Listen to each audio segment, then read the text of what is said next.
Hello, good evening, my people. My name is Adewale Oluwafemi. Welcome to my channel, Akpeja TV. Many Nigerians believe that British actually handed over Nigeria to the Fulani. They actually favor Fulani when they wanted to give us independence. But when I come across this video, I realized that it's not actually true. After British has done their own and left us, we the Southerner, we also give power to the Fulani, especially the South Easterner. Please watch this video and confirm by yourself that it was Southerner that set themselves to the Fulani Northerner. Thank you. Who handed over Nigeria to the Fulani? Someone said Fulani is Yoruba's #1 enemy and that the British handed over Nigeria to them. This is not the truth. The British did not hand over Nigeria to the Fulani. Parliamentary elections were held in Nigeria on the 12th of December 1959. The result was a hung parliament with no clear majority to form a government. Zik's National Council of Nigeria and Cameroons, NCNC, came first with 2,594,577 votes to get 81 seats. Awolowo's Action Group, AG, came second with 1,992,364 votes to get 73 seats. However, the Ahmadu Bello's Northern People's Congress, NPC, came a distant third with 1,922,179 votes to get 134 of the 312 seats in the House of Representatives despite getting less public votes. The above three major political parties in the election did not get enough number of the seats to form a government. An alliance had to be formed to determine who would rule. It was a no-brainer that Zik's NCNC and Awolowo's Action Group should make a coalition government as they came first and second respectively. Awolowo then humbled himself and volunteered to be a deputy prime minister or finance minister in a coalition government with Zik as the prime minister. This was because the Zik's NCNC party had more public votes and seats than the Awolowo's Action Group. Zik invited Awolowo's team to Asaba, the gateway between the Yoruba's western region and the Igbo's eastern region, to hold coalition talks. The talks were a clever ruse to keep Action Group's hopes high, so that Action Group would be kept distracted from meeting with other minor parties for talks, including Northern Elements Progressive Union with 8 seats, Mobile Aye Grand Alliance with 6 seats, Igala Union with 4 seats, Independent Candidates with 4 seats, Igbo Tribal Union with 4 seats and the Niger Delta Congress with 1 seat.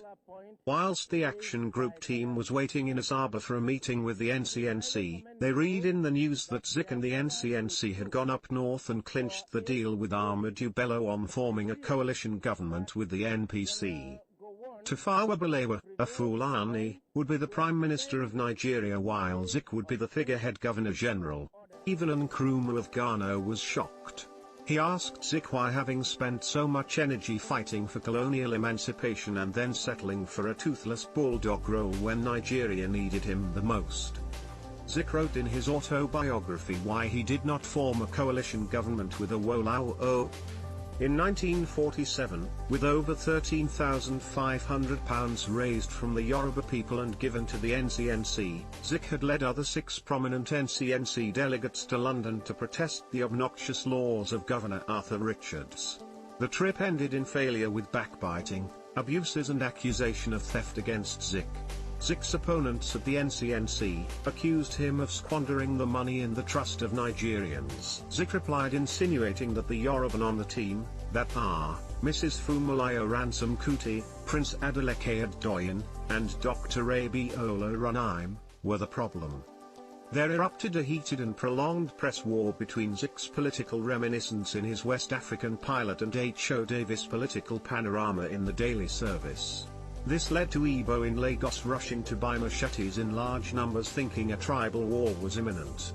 The governor and his general secretary, Hugh Foote, quickly called Zik and H.O. Davis to order at the government house. Zik went away with the resolve that the Yoruba must not be allowed to rule over others in Nigeria. And afterwards in the daily service published the speech of Zik in 1949 about Igbo being destined by God to conquer and rule over others.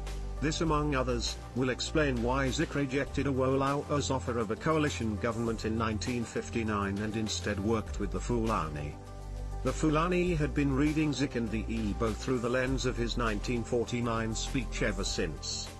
The Fulani way of neutralizing Zik when the opportunity came in 1959 was to offer him a powerless post, which surprisingly Zik and the NCNC dutifully accepted in place of being Nigeria's first prime minister. Zik had thought that the Igbo can easily manipulate the Fulani in place of the educated Yoruba. He thus manipulated Balewa to arrest Awolowo in 1962 and to have him jailed for 10 years in 1963. Zik also manipulated Balewa to remove from the western region the Edo, Arobao, Itsekiri and western Ijaw that account for 70% of the oil wealth in Nigeria and created for them the Midwest region. Zik's hatred for the Yoruba gave the Fulani the impetus to rule over others in Nigeria. The Igbo coup plotters tried to undo Zik's mistake in 1966. And unfortunately, they killed other ethnic group leaders and left theirs, which resulted in the Civil War. Britain did not really hand over Nigeria to the Fulani. Nigeria was given over to the Fulani by the Igbo. However, to hold on to power in Nigeria, the Fulani enlisted the backing of the self-serving career politicians in England. Not many Igbo, especially the young ones, know this narrative. I don't think the Yoruba, even their elders, remember this. Has the leopard changed its spots? No. The Igbo people have always voted for the Fulani since 1959 and continue to do so. Thanks for listening.